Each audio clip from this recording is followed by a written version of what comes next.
ಅತ್ಯುದ್ರಿಕ್ತ ವಿದೋಷಕ ಮಹಾಜ್ಞಾನೈಕತಾನ ಪ್ರಭಾ ಸರ್ವಪ್ರಾಭವ ಶಕ್ತಿ ಭೋಗಬಲ ಸತ್ಸಾರಾತ್ಮ ದಿವ್ಯಾಕೃತಿ ಸೃಷ್ಟಿ ಸ್ಥಾನ ನಿರೋಧ ನಿತ್ಯ ನಿಯತಿ ಜ್ಞಾನ ಪ್ರಕಾಶಾವೃತಿ ಧ್ವಾಂತ ಮೋಕ್ಷ ವಿಮೋಕ್ಷಣಂ ಪರಿಮಜಂ ನಿತ್ಯಂ ಸದೋಪಾಸ್ಮಹೇ. ಯಾವ್ದಾಗಿತ್ತು ನಿನ್ನೆ? ಇವೆಲ್ಲ ವಿವರಣೆ ಕೊಡ್ತಾ ಇದ್ದಾರೆ. ಏನಾಗ್ತಾ 9 ಇದರಲ್ಲೂ ಕೂಡ ಭೇದ ವಿಷಯ ಬಂದಿದೆ ಹೊರತು ಅಭೇದ ಬಂದಿಲ್ಲ. ಆದ್ರಿಂದ ತತ್ವಮಸಿ ಅನ್ನೋ ಮಾತು ಜೀವೇಶ್ವರ ಅಭೇದ ಹೇಳೋದಕ್ಕೆ ಹೊರಟಿಲ್ಲ, ಭೇದ ಹೇಳೋದಕ್ಕೆ ಹೊರಟಿದೆ ಎಂಬುದನ್ನ ಕನ್ಫರ್ಮ್ ಮಾಡ್ತಾ ಇದ್ದಾರೆ. ಕೆಲವು ಪದಗಳಿಗೆಲ್ಲ ಅರ್ಥ ಹೇಳೋ ಪ್ರಸಂಗ ಬಂತು. ಪುರುಷ ಸೂಕ್ತದಲ್ಲಿ ಏನಂತ ಬಂತು? ಪುರುಷ ಏ ವೇದಂ ಸರ್ವಂ ಅಂತ ಬಂತು. ನೋಡಿದ್ರ, ಎಲ್ಲವೂ ಪುರುಷ ಅಂತ ಹೇಳಿದ್ರಿಂದ ಎಲ್ಲವೂ ದೇವರೇ ಯಾಕೆ ಅರ್ಥ ಮಾಡಬಾರದು ಅಂದ್ರೆ ಅಲ್ಲ, ಅಷ್ಟು ಅರ್ಥ ಮಾಡಕ್ ಬರೋದಿಲ್ಲ. ಅವ್ರ ಪ್ರಕಾರನೂ ಬರೋದಿಲ್ಲ. ಯಾಕೆ ಹೇಳಿ ನೋಡೋಣ. ಅವರು ಕೂಡ ಪುರುಷ ಏ ವೇದಂ ಸರ್ವಂ ಅನ್ನೋದಕ್ಕೆ ಎಲ್ಲವೂ ದೇವರಂತ ಅರ್ಥ ಮಾಡಕ್ ಬರೋದಿಲ್ಲ. ಅದ್ವೈತಗಳು ಮಾಡಕ್ ಬರೋದಿಲ್ಲ. ಯಾಕೆ ಹೇಳಿ? ಅಲ್ಲ ಅಲ್ಲ ಅದು ಬೇರೆ, ಇಲ್ಲಿ ಬೇರೆ ಇದೆ. ಅವ್ರು ಚೇತನ ಎಲ್ಲ ದೇವರು ಅಂತಾರೆ, ಜಡನ್ ದೇವರು ಅಂತ ಹೇಳೋದಿಲ್ಲ. ಜಡ ಸುಳ್ಳು ಅಂತ ಕರೀತಾರೆ. ಆದ್ರೆ ಸರ್ವಂ ಬರ್ಲಿಲ್ಲ. ಏನ್ ಸೇರಿಸ್ಕೋಬೇಕು ಅವ್ರೀಗ? ಜಡ ಬಿಟ್ಟು ಅಂತ ಸೇರಿಸ್ಕೋಬೇಕು. ಆಯ್ತಾ? ಅದಕ್ಕೆ ನಾವೇನ್ ಹೇಳ್ತೀವಿ ಅಂದ್ರೆ ಗಾಡಿ ಎವೆರಿಥಿಂಗ್ ಅಂತ ಅರ್ಥ ಅಲ್ಲ, ಗಾಡಿ ಇನ್ ಎವೆರಿಥಿಂಗ್. ಶುರುವಾಯ್ತಾ? ಅದಕ್ಕೆ ದೃಷ್ಟಾಂತ ಕೊಟ್ಟು ಬೇಕಾದ ದೃಷ್ಟಾಂತ ಕೊಟ್ಟು ಎಲ್ಲ ಕಡೆ ಹಾಗೆ ಹೇಳ್ತಾರೆ ಅಂತೇಳಿ ಅರ್ಥ ಮಾಡ್ಕೊಂಡು ಇಲ್ಲದವ್ರು ಬದೀತಾ ಇರ್ತೀವಿ. ಅವ್ರ ಪ್ರಕಾರ ಅದೆಲ್ಲ ಮಹಾವಾಕ್ಯಗಳು. ಪುರುಷ ಏವೇದಂ ಸರ್ವಂ ಯದ್ಭೂತಂ ಯಚ್ಚ ಭವ್ಯಂ ಪುರುಷೇಣ ಇದಂ ನೇನೀಯತೆ ಅಂತಹ ಅತಃ ಸರ್ವ ಪ್ರಮಾಣ ಭಗವದ್ ಉತ್ಕರ್ಷೇವ ಮಹಾತಾತ್ಪರ್ಯಾತ್ ಶಾರೀರಾಭೇದಂ ವದತಾಂ ಮಹಾತಾತ್ಪರ್ಯ ವಿರೋಧ. ನಿನ್ನೆ ಬಂದಿತ್ತು. ಶಾರೀರಾಭೇದ ಅಂದ್ರೇನು? ಶರೀರದಲ್ಲಿ ಇರ್ತಕ್ಕಂಥ ಜೀವನಿಗೂ ಪರಮಾತ್ಮನಿಗೂ ಏನೂ ವ್ಯತ್ಯಾಸ ಇಲ್ಲ, ಇಬ್ರು ಒಂದೇನೆ ಅಂತ ಹೇಳ್ತಿರಲ್ಲ, ಸರಿಯಲ್ಲ. ದೇಹದೊಳಗೆ ಜೀವ ಇದ್ದಾನೆ, ದೇಹದೊಳಗೆ ಜೀವ ಇದ್ದಾನೆ. ದೇಹನೇ ಜೀವನೋ ಅಲ್ಲ. ಸರಿ ಅರ್ಥ ಮಾಡ್ಕೋಬೇಕು. ದೇಹದೊಳಗೆ ಜೀವ ಇದ್ದಾನೆ, ದೇಹವೇ ಜೀವನ ಅಲ್ಲ. ಜೀವನೊಳಗೆ ದೇವರಿದ್ದಾನೆ, ಹಾಗೆ ದೇವರಾಗ್ತಾನೆ ಆಗೋದಿಲ್ಲ. ಸಿಂಪಲ್ ಅದು. ಈಗ ಒಂದು ಬೆಳಗ್ಗೆದ್ದಿದೆ, ಟಾನಿಕ್ ತರ್ತೀರಿ, ಬೇರೊಂದು ರ್ಯಾಪರ್ ಇದೆ, ಗೊತ್ತಾ? ಅದೇನಲ್ಲ, ಟಾನಿಕ್ ಅಲ್ಲ. ಅದರೊಳಗೆ ಶೀಶೆ ಇದೆ, ಅದು ಟಾನಿಕ್ ಅಲ್ಲ, ಅದರೊಳಗಿದೆ. ಇದು ಅರ್ಥ ಮಾಡ್ಕೊಂಡ್ರೆ ಮೂರಲ್ಲೇ ಇದೆ. ನಮ್ಮ ದೇಹ ಇದ್ದಾಗೆ ಇದು ರ್ಯಾಪರ್ ಬಿಸಾಕ್ಬಿಡ್ತಾರೆ. ರ್ಯಾಪರ್ನ ಏನ್ ಮಾಡ್ತಾರೆ? ಬಿಸಾಕ್ತಾರೆ. ಒಳಗೆ ಶೀಶೆ ಏನ್ ಮಾಡ್ತಾರೆ? ಅದು ಖರ್ಚಾಗೋರು ಇಟ್ಕೊಂಡು ಒಳಗಿರೋ ಸೀಸು ಮಾತ್ರ ಕುಡ್ದಾಕ್ತಾರೆ. ಸೊ ಮೂರು ಹಾಗಿರುತ್ತೆ. ಪ್ರತಿಯೊಂದು ಮೂರಿದೆ. ಜಡ, ಜೀವ, ಶೀಶ. ಸೊ ಮೂರು ಭೇದ ಬರುತ್ತದೆ. ಜಡ ಭೇದ, ಜಡ ಜೀವ ಭೇದ, ಜೀವ ಭೇದ, ಜೀವೇಶ್ವರ ಭೇದ, ಜಡೇಶ್ವರ ಭೇದ. ಎಷ್ಟಾಯ್ತು ಅಲ್ಲಿಗೆ? 5. ಅದು ದೃಷ್ಟಾಂತದಲ್ಲೇ 5 ಇದೆ. ಯಾರೋ ಟಾನಿಕ್ ಕೈಲಿ ಕೊಟ್ಟು ನೋಡಿದೀರಾ? ಟಾನಿಕ್ ಕೊಡಿ ಅಂತ ನೋಡಿ ಪಾತ್ರೆ ತಗೊಂಡ್ಬಂದು ಯಾರು ಹಾಲು ಕೊಟ್ಟ ಕೊಡೋದಿಲ್ಲ. ಅಲ್ಲಿ ಮೇಲೆ ಬರೆದಿರ್ತಾರೆ. ಎಲ್ಲಿ ಬರೆದಿರ್ತಾರೆ? ಎಕ್ಸ್ಪೈರಿ ಡೇಟು, ಮ್ಯಾನುಫ್ಯಾಕ್ಚರ್ ಡೇಟು ಬರೆದಿರ್ತಾರೆ. ನಮಗೆ date of birth, date of death ಆಗಿದಾಗಿರುತ್ತೆ.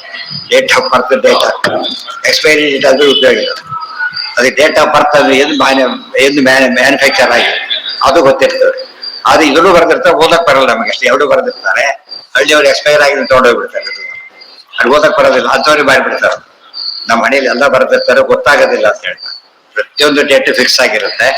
ಓದಕ್ ಬಂದವರಿಗೆ ಗೊತ್ತಾಗುತ್ತೆ. ಹಣೆ ಬರ ಓದೋದು ಅಂತ ಹೇಳೋದಿಲ್ಲ, ಅರ್ಥ ಆಯ್ತಾ? ಹಣೆ ಬರ ಓದ್ಬೇಕು.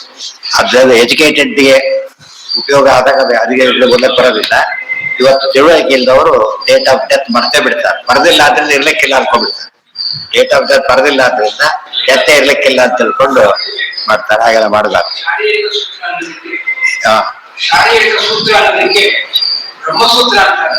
ಹೌದು, ಆಚಾರ್ಯ ಪದ ಉಪಯೋಗಿಸಿದ್ದಾರೆ. ಟೀಕಾರರು ಬರೀತಾರೆ. ಶರೀರ ದೇಹ, ಶಾರೀರ ಜೀವ, ಶಾರೀರಕ ದೇವರು. ಜೀವನೊಳಗಿರೋದು ಹೇಗಿದ್ದಾರೆ? ಆನಂದ ಪೂರ್ಣವಾಗೇ ಇದ್ದಾರೆ. ಅದಕ್ಕೆ ಶರೀರ, ಶಾರೀರ, ಶಾರೀರಕ 3 ಪದ ತಿಳ್ಕೊಂಡು ಮುಂದೆ ಭಾವ ಪುರುಷ ಮತ್ತೆ ಇದೆಲ್ಲ ವಾಕ್ಯ ಕೊಡ್ಬೇಕು. 8 ವಾಕ್ಯಗಳು ಕೊಡ್ತಾರೆ. ತಪ್ಪು ತಿಳಿದ್ರೆ ಭಾರಿ ಅಪಾಯ ಇದೆ ಅಂತೆ ತುಂಬಾ ಶ್ಲೋಕಗಳು ಕೊಟ್ಟಿದ್ದಾರೆ. ಮೊನ್ನೆ ಓದಿದ್ದೇವೆ. ಎಲ್ಲಿ? ಅನುವ್ಯಾಖ್ಯಾನದವರೆಗೆ ಪ್ರತಿಮೆನೇ ದೇವರಲ್ಲ ಅಂತ ಹೇಳ್ಬೇಕಾದ್ರೆ ತುಂಬಾ ಸ್ತೋತ್ರ ಕೊಟ್ಟಿದಾರಲ್ಲ, ಅದೆಲ್ಲ ತುಂಬಾ ಕೆಲವು ಇದೆ, ಕೆಲವು ಬೇರೆ ಹೆಚ್ಚು ಕೊಟ್ಟಿದ್ದಾರೆ. ಭಾವ ಪುರುಷ ಮತ್ತೆ ವೈಶಂಪಾಯನ ಹೇಳ್ತಾ ಇದ್ದಾರೆ. ಮಹಾಭಾರತ ಜನ್ಮೇಜಯ ಕೇಳ್ತಾ ಇದ್ದಾರೆ. ಒಂದು ಸ್ಟೇಜಲ್ಲಿ ಜನ್ಮೇಜಯ ಪ್ರಶ್ನೆ ಮಾಡ್ತಾರೆ, ಚೇತನರು ತುಂಬಾ ಇದ್ದಾರೋ ಒಬ್ರು ಇದ್ದಾರೋ ಅಂತ ಕೇಳ್ತಾರೆ. ಡೈರೆಕ್ಟ್ ಪ್ರಶ್ನೆ ಉತ್ತರ ಇದೆ, ಪ್ರಶ್ನೆ ಉತ್ತರ. ಅವ್ರು ಹೇಳ್ತಾರೆ ದೈತ್ಯಜಿಚ್ಚಂತೆ ಪುರುಷಂ ಏಕಂ ಕುರುಪುರೋದ್ವ ಒಬ್ಬಿಸೇತಾನ ಒಪ್ಪಿಲ್ಲ ತುಂಬಾ ಜನ ಇದ್ದಾರೆ ಅಂತ ಹೇಳಿ ಅದನ್ನೇ ಆಚಾರ್ಯ ದ್ವಾದಶೋತ್ರ ಹೇಳಿ ಭಾವ ಪುರುಷ ಪುರುಷ ಪ್ರವರೋ ಹರಿನಿತ್ಯವದ ಸ್ವಯಮೇವ ಹರಿ ಇದಿಷ್ಟು ಸಾರಾಂಶ. ವೇದವ್ಯಾಸದೇವರ ಅರ್ಥ ಹೇಳಿರ್ಬೇಕಾದ್ರೆ ನೀವೇನ್ ಚೇಂಜ್ ಮಾಡೋದು ಈ ಮಧ್ಯೆ ಬರೆದವರೇ ನೋಟ್ ಕೊಟ್ಬಿಟ್ಟಿರ್ತಾರೆ. ಅಬ್ರಿವೇಷನ್ಸ್ ಎಕ್ಸ್ಪ್ಲೇನ್ ಮಾಡ್ತಾರಲ್ಲ MBH ಅಂದ್ರೆ ಮಹಾಭಾರತ ಅಂತ ಅರ್ಥ, BT ಅಂದ್ರೆ ಭಾಗವತ ತಾತ್ಪರ್ಯ ಅಂತ ಅರ್ಥ. ಇಲ್ಲಿ ಆ ಪುಸ್ತಕದಲ್ಲಿ ಎಲ್ಲ ಕಡೆ ಎಲ್ಲ ಅಬ್ರಿವೇಷನ್ಸ್ ಅಂತ ಕೊಟ್ಟಿರ್ತಾರೆ. ಅವರೇ ಕೊಟ್ಟಾಗ ಬೇರೆ ಅರ್ಥ ಮಾಡಬಾರಲ್ಲ. ಯಾರು ಕೊಟ್ಟಿದ್ದಾರೆ ಅದನ್ನ? ಬರೆದವರೇ ಕೊಟ್ಟಿದ್ದಾರೆ, ಅದೇ ಅರ್ಥನೇ ಮಾಡೋದು. MBHTN ಮಹಾಭಾರತ ತಾತ್ಪರ್ಯ ನಿರ್ಣಯ ಗೊತ್ತಾಯ್ತು. SM ಸದಾಚಾರ ಸ್ಮೃತಿ ಆ ತರ ಓದ್ಬೇಕು.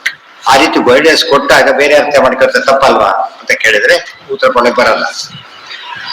ಮುಂದೆ ಸ್ಮಿ ಜೀವ ನೋಡಿ, ಅಸ್ಮಿ ಪದ ಇದೆ. ಸ್ಮಿ ಅಂದ್ರೆ ಜೀವ, ಅಸ್ಮಿ ಅಂದ್ರೆ ಏನು? ದೇವರಿಗೆ ಅಸ್ಮಿ ಅಂತ ಹೆಸರಿದೆ, ಜೀವನಲ್ಲ ಅಂತ ಅರ್ಥ. ಸ್ಮಿಯನ್ನ ಜೀವ ಆದ್ಮೇಲೆ ಆಸ್ಮಿ ಅಂದ್ರೆ ನಾಸ್ಮಿ, ನಾಸ್ಮಿ ಅಂದ್ರೆ ಏನು? ಜೀವ ಅಲ್ಲ ಅಂತ ಅರ್ಥ. ಹಮ್ ಅಂದ್ರೆ ಜೀವ, ಅಹಂ ಅಂದ್ರೆ ಏನು? ಜೀವನಲ್ಲ. ಹಮ್ ಅಂದ್ರೆ ಜೀವ, ಎಲ್ಲ ಕೋಟ್ ಮಾಡ್ತಾರೆ. ಹಮ್ ಅಂದ್ರೆ ಜೀವ ಯಾಕೆ? ಅನ್ಯಮಾನತ್ವ ಥಮ್ ಜೀವ. ಪ್ರತಿ ಸತ್ತು ಹೋಗುತ್ತೆ ದೇಹ, ಅದಕ್ಕೇನಂತ ಕರೀತಾರೆ? ಹಮ್ ಅಂತ ಕರೀತಾರೆ. ದೇವರೇನು? ದೇವರಿಗೆ ಅಂತ ದೇಹ ಇಲ್ಲ, ಅದೇ ಅಹಂ ಅಂತ ದೇವರಿಗೆ ಹೆಸರು. ಅದೊಂದು ಅಹೇಯತ್ವಾದ ಅಹಂ ಒಂದು, ಇನ್ನೊಂದು ಅಹಂ ಇದು. ಅಹಂ ಬ್ರಹ್ಮ ಅಸ್ಮಿ, ಬ್ರಹ್ಮ ಅಂದ್ರೆ ಗುಣಪೂರ್ಣ, ಅದು ದೇವರ ಹೆಸರೇ. ಅಹಂ ಬ್ರಹ್ಮಾಸ್ಮಿ ಮೂರು ಕೂಡ ದೇವರ ಹೆಸರು. ಉಳಿದವರಲ್ಲಿ ಭಿನ್ನ ಅರ್ಥ ಇರತಕ್ಕಂಥ ಅರ್ಥನೇ ಬಂದಿರೋದ್ರಿಂದ ಐಕ್ಯ ಹೇಳದೆ ಬರೋದಿಲ್ಲ. ಇದು ಮುಖ್ಯ ತಾತ್ಪರ್ಯ ಕಲಿಗೆ. ನಾಳೆ ಅದರ ಮುಂದಿನ ಭಾಗ ಏನ ಸೋಹಂ ಸ್ವ ಅಂದ್ರೆ